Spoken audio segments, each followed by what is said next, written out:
Hello दोस्तों, आपका स्वागत है हमारे यूट्यूब चैनल आरजे ज्ञान क्लासेस 2.0 में। तो चलिए, इतिहास का जो सीरीज हम लोगों का चल रहा है उसी क्रम में आज हम लेके आए हैं आपके लिए बौद्ध धर्म। और बौद्ध धर्म से जुड़े जितने भी प्रश्न बन सकते हैं परीक्षा के व्यू से, छोटे परीक्षाओं में या बड़े परीक्षाओं में, पीसीएस लेवल आईएएस लेवल तक का इसमें संग्रहित है। साथ ही ग्रुप डी ग्रुप सी का लेवल भी इसमें संग्रहित है। तो चलिए शुरू करते हैं। बौद्ध धर्म। बौद्ध धर्म दोस्तों भगवान बुद्ध के बारे में कहानी है। तो देखिए, सबसे पहले जानिए कि बौद्ध धर्म का उद्भव और इसका विकास कैसे हुआ। तो बौद्ध धर्म का उद्भव एवं विकास, इसके क्या कारण थे। तो हमने आपको जैन धर्म में ही ये सब बातें बता दी थी। यदि आपने इस वीडियो को नहीं देखा है जैन धर्म वालों को तो देख लीजिए। इसका हमने विस्तृत उसमें बात बताई थी कि किस तरह से जैन धर्म और बौद्ध धर्म का उद्भव हुआ, किस कारण से उद्भव हुआ। तो देखिए, इसके उद्भव के कारण में सबसे पहला है उत्तर वैदिक काल में धर्म के कर्मकांडीय जो स्वरूप था उसके वजह से लोग परेशान थे। धर्म में इतने जो लिप्त हो गए थे राजा और जो पुरोहित ब्राह्मण वगैरह, उसके वजह से भी परेशानी हो गई थी, जिसके वजह से ये बौद्ध धर्म का विकास हुआ। वर्ण व्यवस्था की वजह से भी बौद्ध धर्म का विकास हुआ। जैसा कि मालूम है कि वर्ण व्यवस्था में जो है एक द्विज बनाया गया था, जिसमें शूद्र को छोड़कर सबको उसमें शामिल किया गया था। और शूद्रों को जो है उपनयन संस्कार मतलब कि शिक्षा ग्रहण करने की मनाही थी। इसके वजह से क्या हुआ कि जो शूद्र लोग हैं वो बौद्ध धर्म में प्रविष्टि लेने लगे। क्षत्रिय और ब्राह्मण में वर्चस्व की लड़ाई चल रही थी, जिसके वजह से उन लोगों ने बौद्ध धर्म में प्रविष्टि ली। तो इस तरह से, और मैं देखिए महिलाओं की स्थिति भी अच्छी नहीं थी, तो महिलाएं भी बौद्ध धर्म में प्रविष्टि लेने का सोचने लगी। मध्य गंगा के मैदान में कृषि का प्रचलन बढ़ गया था और धर्म के जो कर्मकांडीय स्वरूप था, जिससे गो हत्या बहुत हो रही थी, जिसके वजह से कृषि करने के लिए बैलों की ज़रूरत कम पड़ रही थी। तो उसकी वजह से भी लोग जो है बौद्ध धर्म में प्रविष्टि लेने लगे। राजाओं द्वारा युद्ध की आकांक्षा होना, मतलब राजा युद्ध करते थे, मारा जाता था, हमारा जो गांव के लोग, कबीले के लोग मारे जाते थे। और बौद्ध धर्म जो है शांति की बात करता है, तो इस कारण से भी लोग बौद्ध धर्म में प्रविष्टि लेने लगे।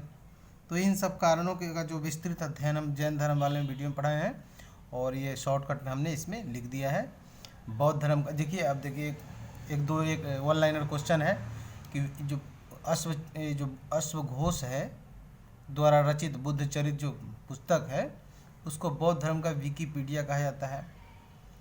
अश्वघोष द्वारा रचित बुद्ध चरित्र पुस्तक है, उसको बौद्ध धर्म का विकिपीडिया कहा जाता है।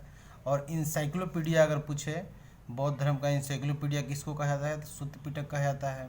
ठीक है, सुत्त पिटक, विनय पिटक, अभिधम पिटक, किसने लिखा, क्यों लिखा, कब लिखा, पूरा बताएंगे। अभी वीडियो में बने रहिए। चलिए बौद्ध धर्म में आते हैं। बौद्ध धर्म जो है बोध शब्द से बना है, जिसका अर्थ क्या होता है, ज्ञान। बोध मतलब ज्ञान। ऐसे आप लोग बोलते ना कि उसको इस चीज़ का बोध नहीं था, मतलब उसको इस चीज़ का ज्ञान नहीं था, तो इसका अर्थ ज्ञान होता है। इतना आपको जानना है, जो कि एक फंडामेंटल चीज़ है। बौद्ध धर्म की भाषा क्या है, पाली है। बौद्ध धर्म की भाषा आपसे पूछे कोई तो बोलिए पाली है। बौद्ध धर्म के त्रिरत्न है बुद्ध, धम्म, संघ। ऐसा अगर बौद्ध धर्म के त्रिरत्न क्या है, बुद्ध है, धम्म, संघ है।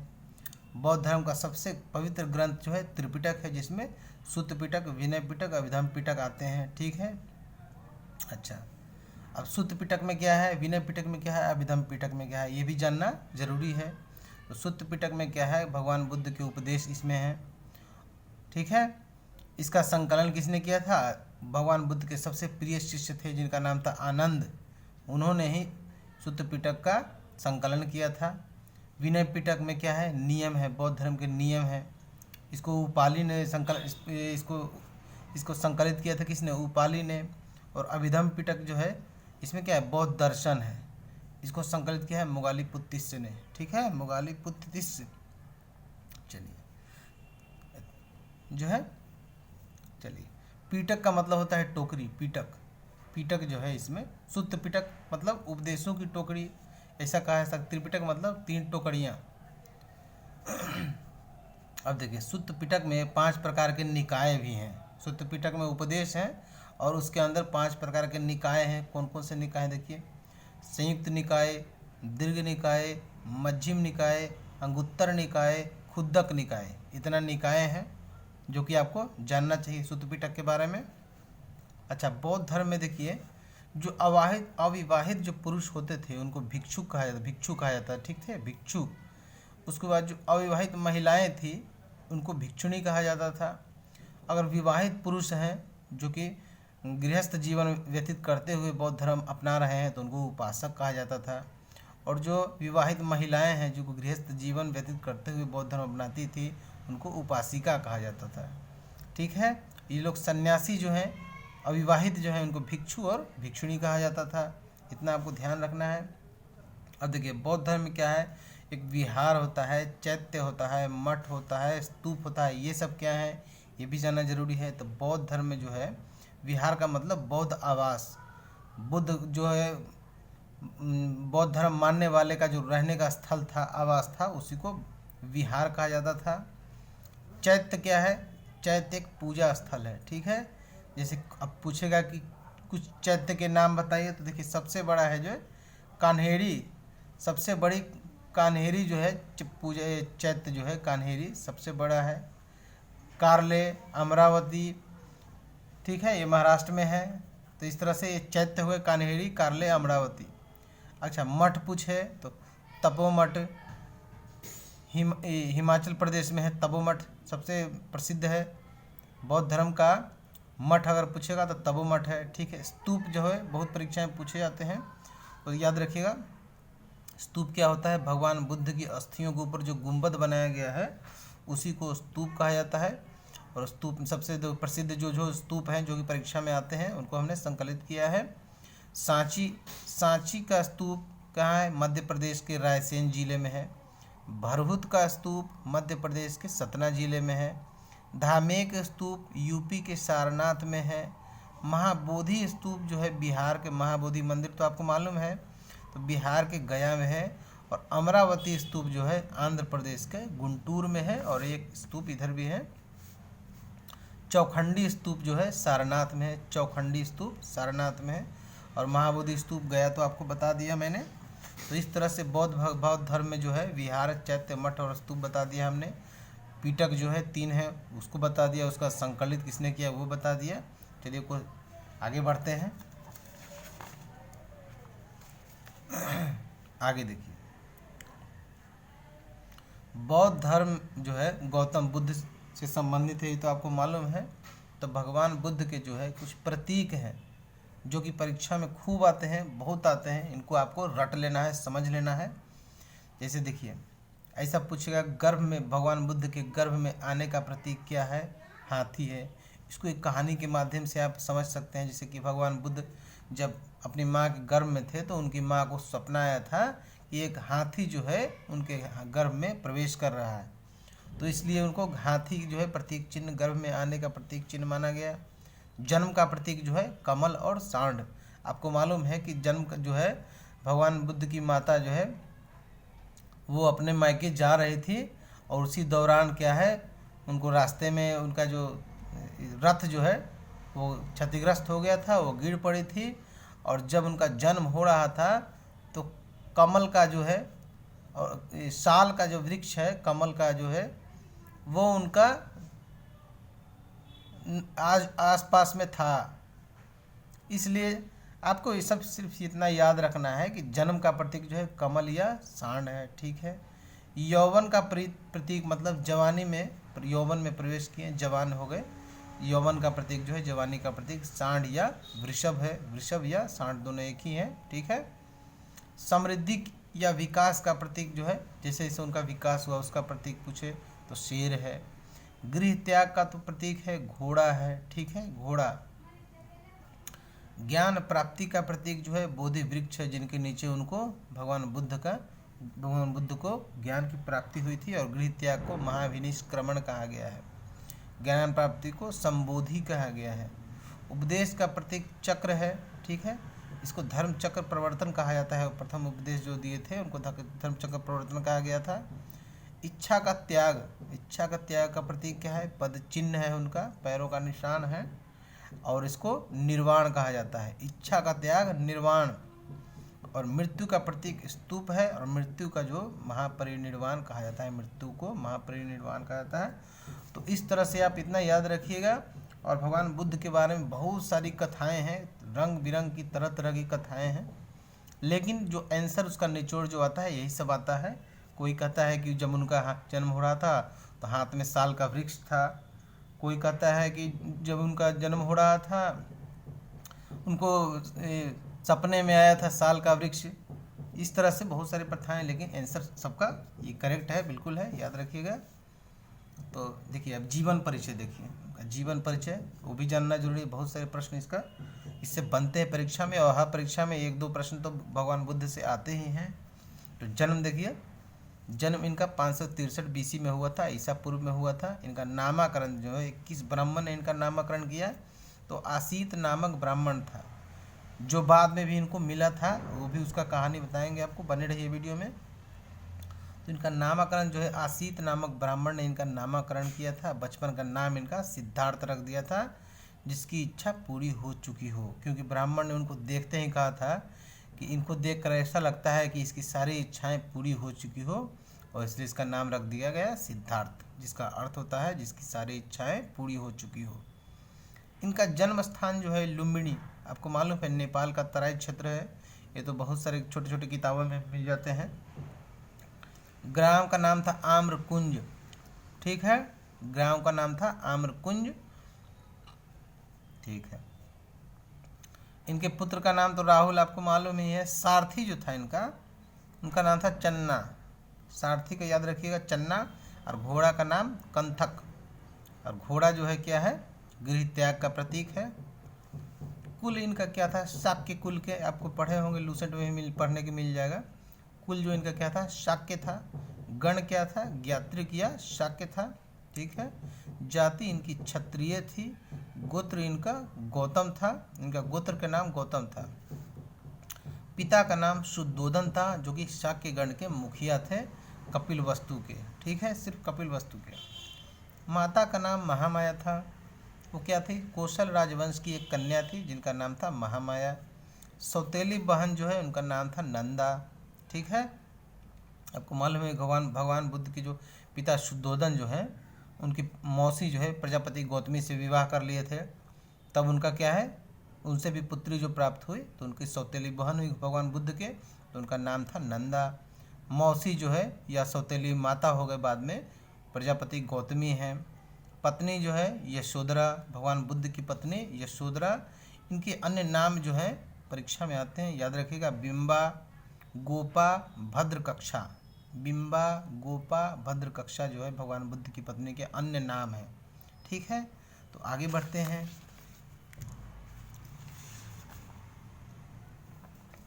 चलिए भगवान बुद्ध का आप जीवन परिचय हम लोग देखते हैं। गृह त्याग उन्होंने कब किया, 29 वर्ष की आयु में। हमेशा याद रखिएगा भगवान बुद्ध ने गृह त्याग कब किया, 29 वर्ष की आयु में, जिसको क्या कहा गया, महाविनिष्क्रमण कहा गया। और 4 दृश्य जो देखे थे उनको क्रम में आपको याद रखना जरूरी है, क्योंकि क्रम में भी प्रश्न आ जाते हैं। तो सबसे पहले जो है इंसान बूढ़ा होगा, फिर क्या होगा, बीमार होगा, और उसके बाद मर जाएगा, ठीक है। और जब बूढ़ा होगा, बीमार होगा, मर जाएगा, उससे अच्छा क्या सन्यासी रहेगा, जो हमेशा प्रसन्न खुश रहता है। तो याद करने का अपना अपना नज़रिया है। आपको याद रखना है कि सबसे पहले क्या है, बूढ़ा व्यक्ति को देखेंगे। बूढ़ा व्यक्ति को देखे थे, जब उसके बाद बीमार व्यक्ति को, जब उन्होंने भ्रमण के लिए निकला था अपने गृह क्षेत्र में, तब उन्होंने सबसे पहले बूढ़ा व्यक्ति को देखा, उसके बाद बीमार व्यक्ति को देखा, उसके बाद मृत व्यक्ति को देखा, जो कि लाश जा रही थी। लाश भी आ सकता है, शव भी उसको आ जाता है, लिखा होता है उसका अर्थ शव को देखा भी परीक्षा में आते हैं। तो मृत व्यक्ति या शव एक ही हुआ। उसके बाद जो प्रसन्न मुद्रा में सन्यासी थे, उन्हीं को देखकर ये प्रभावित हो गए थे और बोले थे कि मैं सन्यासी ही बनूंगा, क्योंकि इन तीनों से अच्छा ये सन्यासी ही है, ठीक है। अब गृह त्याग के बाद देखिए क्या हुआ। गृह त्याग के बाद सबसे पहले वो कहाँ गए, मगध गए, जहाँ का राजा क्या था, कौन था, बिम्बिसार था, बिम्बिसार, ठीक है।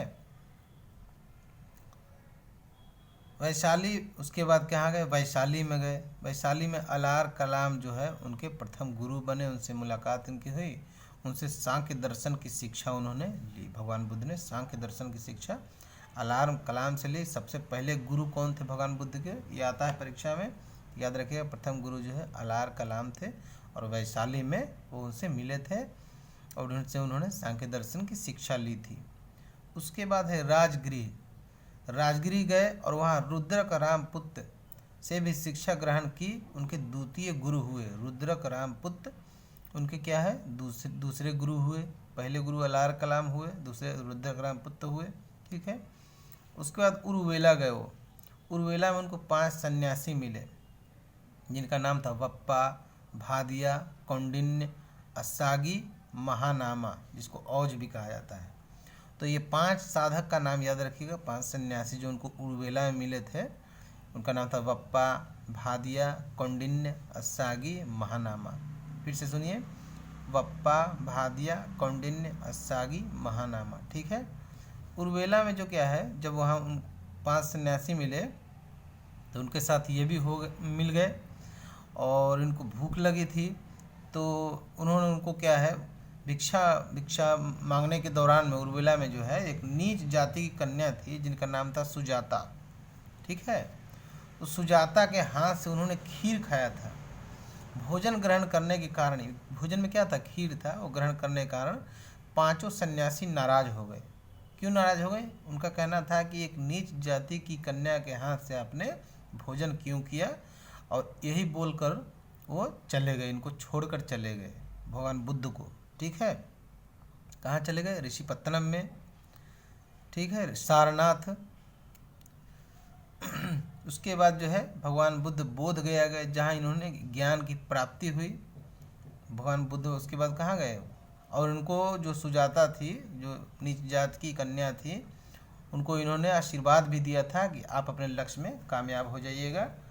तो उसके बाद बोध गए, जहाँ इनको ज्ञान की प्राप्ति भी हो गई।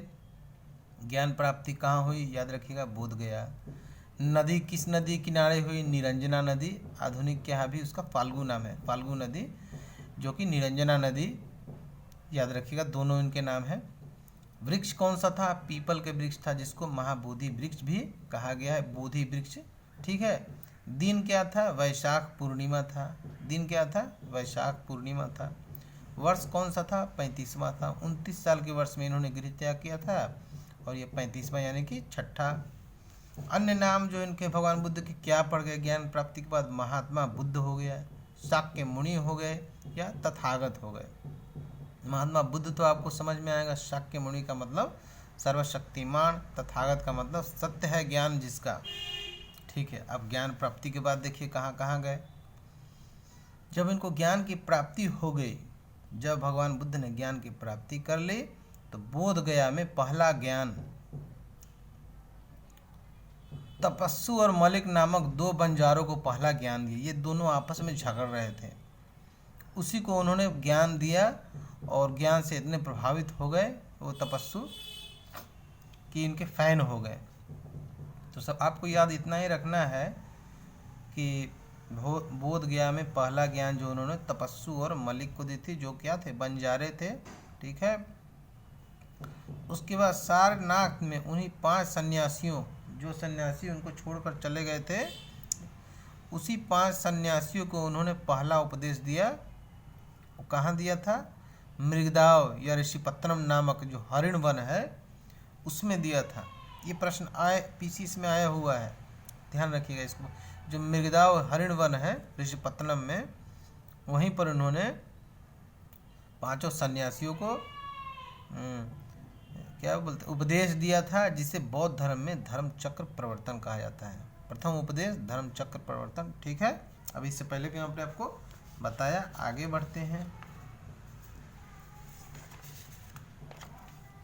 देखिए एक भी प्रश्न नहीं छूटेंगे, बस बने रहिए वीडियो के साथ, सारे प्रश्न आपको हल हो जाएंगे। अब देखिए, बनारस काशी में उनको यश नामक एक व्यापारी मिला, जिसका पूरा परिवार जो है एवं मित्र बौद्ध धर्म में आ गया, ठीक है। उसके बाद सारनाथ में पहला वर्षाकालीन व्यतीत करते हैं, ऐसा प्रश्न आ सकता है कि भगवान बुद्ध ने पहला वर्षाकालीन जो है कहाँ व्यतीत किया, अपना पहला वर्षाकाल कहाँ व्यतीत किया, तो सारनाथ में व्यतीत किया। उरुवेला में इनको तीन धनी मुख्य कश्यप, नदी कश्यप, गया कश्यप नामक मिलते हैं, 3 धनी व्यक्ति मिलते हैं, ठीक है, जो इनका अनुयायी बन जाते हैं, जो भी इनका भी अनुयायी बन जाते हैं, मतलब जो भी इनसे मिलते हैं इनका अनुयायी बन जाते हैं। लेकिन ये सब आपको ध्यान रखना है। अब राजगिरी जाते हैं। राजगिरी में क्या, यहाँ का राजा बिम्बिसार जो है वो वेणु वन विहार नामक जो है जगह इनको दान में दे देता है। राजगिरी में कौन देता है, बिम्बिसार देता है। और क्या देता है, वेणु वन विहार, ठीक है, वेणु वन विहार, ये बिहार नहीं विहार है, ठीक है।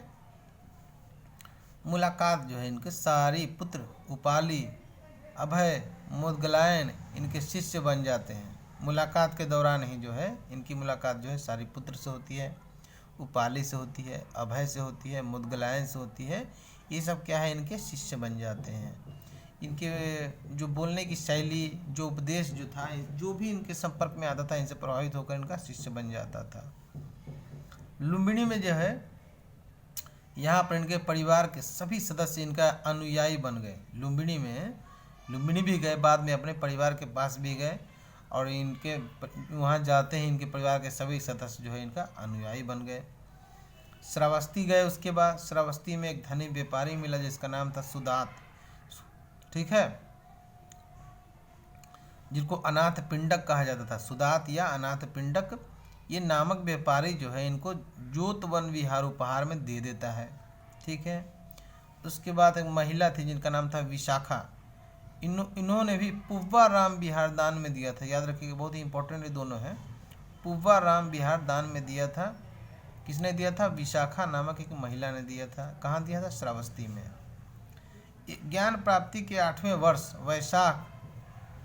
वैशाली, जहाँ कुटाग्रशाला विहार इनको उपहार में मिला। वैशाली में इनको क्या मिला, कुटाग्रशाला विहार, ठीक है, ज्ञान प्राप्ति के 8वें वर्ष। उसके बाद वैशाली फिर गए। यहाँ अपने प्रिय शिष्य जो आनंद के कहने पर संघ में महिलाओं का प्रवेश शुरू हुआ। आनंद और बौद्ध धर्म में कुछ बातें हुई।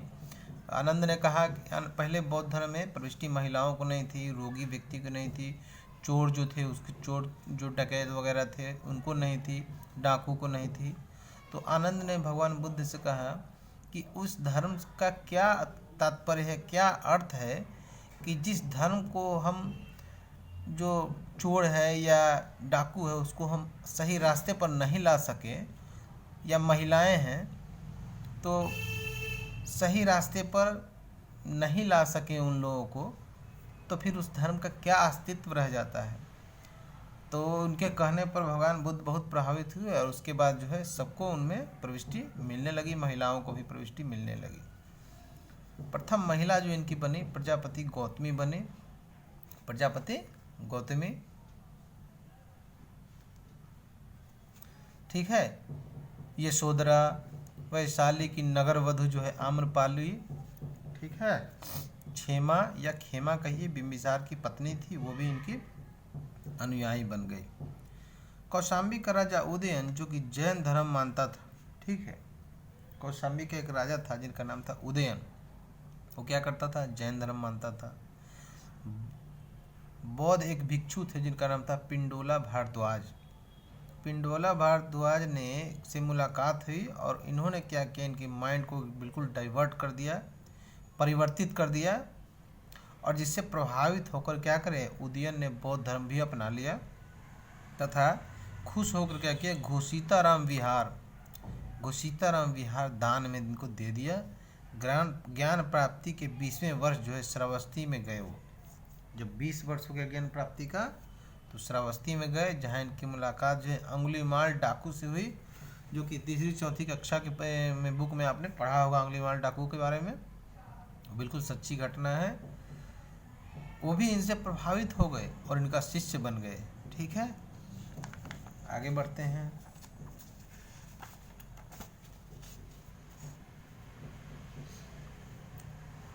उसके बाद जो है जीवन का जब इनका अंतिम वर्ष आया उस समय का भी कुछ प्रश्न पूछे जाते हैं। पावापुरी गए, जीवन के अंतिम क्षण में ये पावापुरी गए, जहाँ एक शिष्य था जिनका नाम था चुंद। चुंद जो है एक लोहार था, कोई सुनार भी बोलता है, कोई लोहार भी बोलता है, दोनों हमने लिख दिया है परीक्षा में, आप ऑप्शन के हिसाब से चुन लेंगे।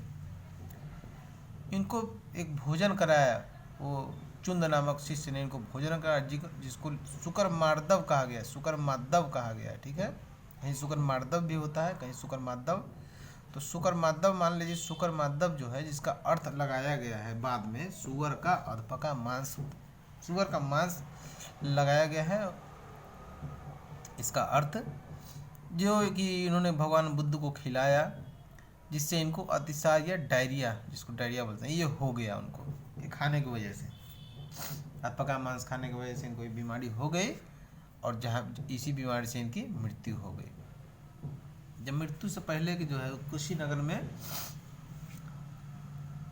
इन्होंने उपदेश दिए, और उपदेश अंतिम उपदेश दिए किसको दिए? सुभद्र। सुभद्र को इन्होंने अंतिम उपदेश दिया। अब इनकी मृत्यु जो है 80 वर्ष की आयु में हो गई। 483 बीसी में महापरिनिर्वाण, मतलब 80 वर्ष की आयु में, या 483 बीसी में इनकी मृत्यु हो गई। जन्म इनका 563 बीसी में हुआ था, जिसको कि महापरिनिर्वाण, मृत्यु को महापरिनिर्वाण कहा जाता है। बौद्ध धर्म में मृत्यु को क्या कहा जाता है? महापरिनिर्वाण कहा जाता है। और इच्छाओं का त्याग क्या कहा जाता है? निर्वाण कहा जाता है। अच्छा, सर्वाधिक उपदेश जो है इन्होंने श्रावस्ती में दिए। सर्वाधिक उपदेश कहाँ दिए? श्रावस्ती में दिए। सर्वाधिक जो है शिष्य भी इनके कहाँ बने? श्रावस्ती में ही बने सर्वाधिक शिष्य भी। उपदेश की इनकी भाषा पाली थी, ठीक है। अच्छा, मृत्यु के पश्चात गौतम बुद्ध के शरीर को 8 भागों में बांटा गया।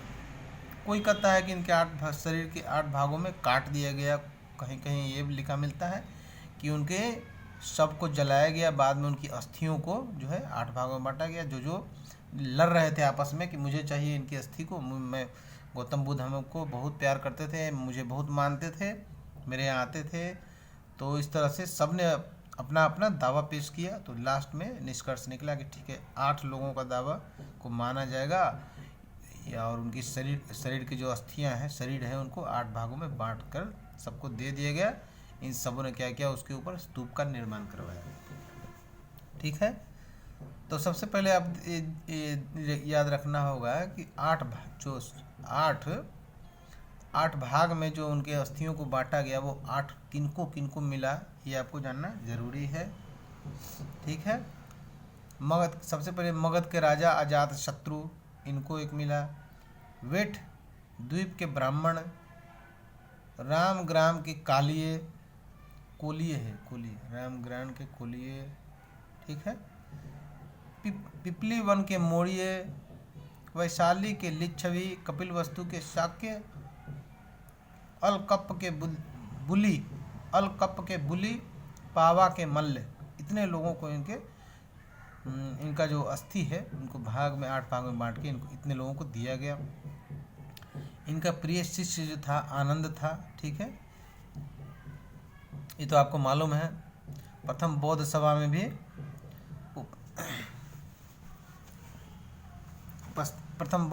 उपस्थित था, ठीक है। उपाली भी उपस्थित था, ठीक है। उसके बाद देखिए, बौद्ध धर्म में जो है हीनयान प्रथम जो बौद्ध संगीति हुई, प्रथम बौद्ध संगीति जब हुई, तो बौद्ध धर्म जो, यहाँ से देखिए समझ में आएगा। अब बौद्ध की जो सभाएं हैं, संगीतियाँ हैं, उसके बारे में हम देखेंगे। तो प्रथम बौद्ध संगीति जो है, ये चारों बौद्ध संगीतियाँ जो है बहुत परीक्षा में आती है, जो कि आपको याद रखना है। और एक 5वां भी है, वो भी आपको ध्यान रखना है। तो प्रथम बौद्ध संगीत 483 बीसी, स्थान क्या है? राजगृह या राजगृह का सप्तपर्णी गुफा, अध्यक्ष महाकश्यप, शासनकाल अजात शत्रु का। महत्वपूर्ण बिंदु उसमें क्या है, क्या हुआ उसमें देखिए, बुद्ध की शिक्षाओं का संकलन तथा उनका सूत्र एवं विनय पिटक नामक जो है, बुद्ध की शिक्षाओं का संकलन हुआ, ठीक है। बुद्ध की शिक्षाओं का संकलन हुआ, और सूत्र पिटक और विनय पिटक नामक जो है ग्रंथ का संकलन हुआ। सूत्र एवं विनय नामक 2 पिटक में इनको विभाजित किया गया, ठीक है।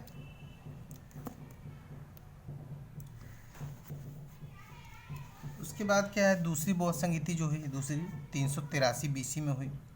और कहाँ हुई? वैशाली में हुई। अध्यक्ष कौन थे? सबाकामी। शासनकाल किसका था? कलाशोक का था। ठीक है। इसमें क्या हुआ? बौद्ध धर्म का पहला विभाजन महासांघिक एवं थेरवादी में हुआ। महासांघिक एवं थेरवादी में हुआ। ठीक है। चलिए, तीसरा जो है 255 BC कहीं होता है, 251 BC भी होता है, 250 BC भी और 247 BC भी लिया जाता है। तो परीक्षा में चारों में से कोई ना कोई एक ही ऑप्शन आएंगे, दूसरा नहीं आएंगे। सबसे जो है प्रमाणित जो है 255 BC आप, या 251 BC या 250 BC ले सकते हैं। 247 BC बहुत कम लिखा होता है। ये कहाँ हुई? तीसरी पाटलिपुत्र में हुई। अध्यक्ष कौन थे? मोगालीपुत्तिस्य थे। शासनकाल अशोक का था। और इसमें क्या हुआ? अभिधम पिटक का संकलन किया। सुत्त पिटक, विनय पिटक तो इसमें हो गया प्रथम में। इसमें क्या हुआ? अभिधम पिटक का संकलन किया गया। उसमें क्या? अशोक के बारे में जानकारी है इसमें। ठीक है, आगे बढ़ते हैं। ये समझ लीजिए, बौद्ध धर्म जो है हीनयान और महायान में बट गया। ठीक है। और एक वज्रयान में भी बटा है, जिसको इसमें जादू टोना उसमें प्लस है। जब भगवान बुद्ध की मृत्यु हो गई उसके बाद उसको वज्रयान में भी बांटा गया। हीनयान महायान में तो बटा, और उसी में जादू टोना जिसमें ऐड है उसको वज्रयान कहा जाता है।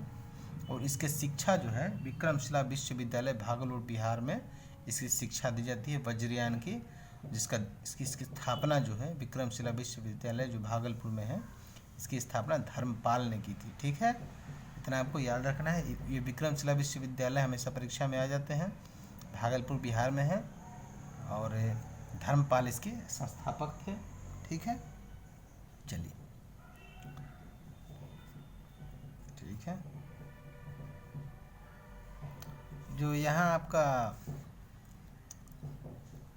महासांघिक और थेरवादी जो है, महासांघिक और थेरवादी जो है, महासांघिक मतलब हीनयान और थेरवादी मतलब महायान। ठीक है, महायान ये क्या करता है? ईश्वर को मानता है। ठीक है, ये मनुष्य को मानता है। ठीक है, ये सबसे प्राचीन है। हीनयान सबसे प्राचीन है और ये प्राचीन नहीं है। इसमें हीनयान में मूर्ति पूजा होती है, इसमें मूर्ति पूजा नहीं, ये नवीन है, मूर्ति पूजा नहीं होती है। हीनयान में मूर्ति पूजा नहीं होती है और मूर्ति पूजा जो है महायान में होती है। ये नवीन है, ये प्राचीन है। ठीक है, इसकी भाषा जो है हीनयान की पाली है और इसकी क्या है? संस्कृत है। जाहिर सी बात है कि पहले भगवान बुद्ध जो है पाली भाषा में उपदेश दिया करते थे, तो हीनयान में क्या रहेगा? पाली में रहेगा, प्राचीन रहेगा। तो ठीक है, महायान क्या है? संस्कृत में है, ये नवीन है। ठीक है, तो इस तरह से ये दोनों धर्मों का जो है उसके बारे में थोड़ा सा बताया गया है आपको। आगे बढ़ते हैं, चौथी बौद्ध संगीति की तरफ बढ़ते हैं। चौथी बौद्ध संगीति जो है 100 AD या 102 AD, देखिए, या ईस्वी की प्रथम शताब्दी, इस तरह से इसको माना जाता है। ये कहाँ हुआ था? कुंडलवन कश्मीर में हुआ था। ठीक है, इसके अध्यक्ष जो वसुमित्र थे, इसमें एक उपाध्यक्ष भी थे जिनका नाम था अश्वघोष, जो जिनकी पुस्तक है बुद्ध चरित्र, याद रखिएगा। शासनकाल कनिष्क का था। ठीक है, इसमें क्या हुआ? बौद्ध धर्म का विभाजन हो गया महायान हीनयान में। ठीक है, थेरवादी और महासांघिक तो हुआ, उसी को हीनयान और महायान रूप दिया गया। ठीक है, उसके बाद पांचवी एक माना जाता है, जो कि बहुत कम परीक्षा में आते हैं, बड़े बड़े परीक्षाओं में आते हैं, जो कि आप ध्यान रखिए। सात जो है पांचवी, ये 7वीं सदी में हुआ था। कहाँ हुआ था? कन्नौज में हुआ था। अध्यक्ष कौन थे? ह्वेन-त्सांग थे। शासनकाल हर्षवर्धन का था। इसमें क्या है? महायान को श्रेष्ठ कहा गया। जो हर्षवर्धन है वो महायान संप्रदाय के को मानते थे, तो उन्होंने महायान को ही श्रेष्ठ कहा। इसमें विशेषता ये है। तो चलिए, बौद्धों का सबसे पवित्र त्यौहार जो है वैशाख पूर्णिमा है। ठीक है, बौद्ध धर्म के 4 आर्य सत्य हैं। ठीक है, दुख समुदाय, दुख निरोध गामिनी प्रतिपदा, मतलब दुख है तो उसका कारण भी है, उसका निवारण भी है, रास्ता भी है। ऐसा भगवान बुद्ध के जो है 4 आर्य सत्य हैं। ठीक है, दुख है तो उसका कारण है। यदि किसी प्रकार से कोई आदमी दुखित है तो कोई ना कोई कारण है। ठीक है, हर बात के कोई ना कोई कारण है, और जब कारण है तो उसका निवारण भी है और उसके रास्ते भी हैं। ठीक है, तो ये 4 आर्य सत्य हैं: दुख, दुख समुदाय, दुख निरोध, दुख निरोधगामिनी प्रतिपदा। ठीक है, इन संसारिक दुखों से मुक्ति के लिए बुद्ध ने अष्टांगिक मार्ग की बात की है। बुद्ध ने कहा है कि इन दुखों से छुटकारा मिल सकता है, लेकिन ये अष्टांगिक मार्ग जो है आपको मानना होगा। ठीक है, तो ये अष्टांगिक मार्ग जो है 8 मार्ग, इसमें गृहस्थों के लिए जो है 5 है, 5 जो है गृहस्थों के लिए है, और बाकी भिक्षुओं के लिए जो है ये 10 है। ठीक है, तो अष्टांगिक मार्ग है, अष्टांगिक मार्ग है कि ये तो शील है। ये अष्टांगिक मार्ग क्या है? सम्यक दृष्टि, सम्यक संकल्प, सम्यक वाणी, सम्यक कर्मांत, सम्यक आजीव, सम्यक व्यायाम, सम्यक स्मृति, सम्यक समाधि। ठीक है, और 10 शील भी है। शील क्या है? अहिंसा, सत्य, असत्य, अपरिग्रह, मद्य सेवन न करना, असमय भोजन न करना, सुखप्रद बिस्तर पर न सोना, धन संचय न करना, स्त्रियों से दूर रहना, नृत्य गान आदि से दूर रहना। ठीक है, और गृहस्थ है तो केवल ये 5 मद्य सेवन न करना तक ही सीमित है। असमय भोजन वो लोग कर सकते हैं चाहे जो भी है, और जो भिक्षु है उनके लिए 10 को मानना अनिवार्य है। और ये क्या है? ये पूरे दुख से, दुख मतलब दुख से मुक्ति का ये उपाय है। और जो आदमी अहिंसा नहीं करेगा उसको दुख थोड़े हो, किसी से लड़ाई झगड़ा नहीं करेगा तो हारेगा नहीं जीतेगा। ठीक, सत्य बोलेगा, सत्य बोलेगा तो किसी से लड़ाई झगड़ा करना ही नहीं है, तो सत्य बोल के झगड़ा कैसे होगा? चोरी नहीं करेगा, शराब नहीं पिएगा, जब इतना टाइम से भोजन करेगा, कहीं भी सो जाएगा, धन उसको ज़रूरत नहीं है, स्त्री से कोई मतलब नहीं है, गान बजाने से कोई मतलब जिसको नहीं रहेगा, मतलब बिल्कुल अकेला आदमी बन जाएगा, तो उसको दुख कहाँ से होगा? उसको दुख तो भूल ही जाएगा। ये बिल्कुल सही है, लेकिन ये संभव नहीं है आज के ज़माने में। चलिए, क्योंकि अभी ये सोचने वाले परीक्षार्थी जो हैं सोचेंगे तो पढ़ेंगे क्यों? क्योंकि पढ़ते क्यों है? नौकरी के लिए। नौकरी क्यों होता है? घर परिवार चलाने के लिए, पैसों के लिए। ठीक है, तो ये समझने की बात है।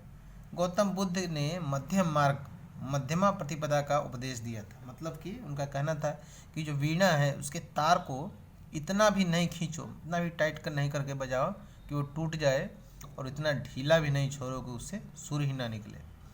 तो मध्यम मार्ग अपनाया था। जैसे जैन धर्म में क्या है? नग्न रहना आवश्यक था। उनको वस्त्र जो है, वस्त्र का कोई ज़रूरत नहीं था, ऐसा जैन धर्म में तो बहुत कठिन था। और इसलिए भगवान बुद्ध ने ऐसा नहीं बनाया कि बिल्कुल आपको वस्त्र पहनना है, नहीं पहनना है, आपकी मर्जी है। तो इस तरह से ये मध्यम मार्ग अपनाने की वजह से जो है बौद्ध धर्म जैन धर्म से ज़्यादा आगे निकल गया। अनिश्वरवादी को लेकर बौद्ध धर्म एवं जैन धर्म में समानता है। अनिश्वरवादी मतलब ईश्वर को नहीं मानना। ईश्वर को कैसे मानेंगे? तो खुद ही अपने आप को ईश्वर मानते हैं, तो ईश्वर को मानेंगे नहीं। तो ईश्वरवादी में जो है दोनों सेम है, ऐसा आपको पूछ सकता है परीक्षा में, और पूछे भी जाते हैं कि किस बात में बौद्ध धर्म और जैन धर्म सेम है, मतलब एक जैसा है। ठीक है, जो बुद्ध ने शुरू किया महात्मा गांधी ने उसे आगे बढ़ाया। अल्बर्ट श्वाइट्ज का कहना था कि जो भगवान बुद्ध ने शुरू किया, कौन सा शुरू किया काम? अहिंसा का शुरू किया। तो भगवान बुद्ध का शुरू किया हुआ काम जो है गांधी जी ने आगे बढ़ाया। अल्बर्ट श्वाइट्ज का ये कहना है। तो चलिए आगे बढ़ते हैं, ये 1 लाइन क्वेश्चन है।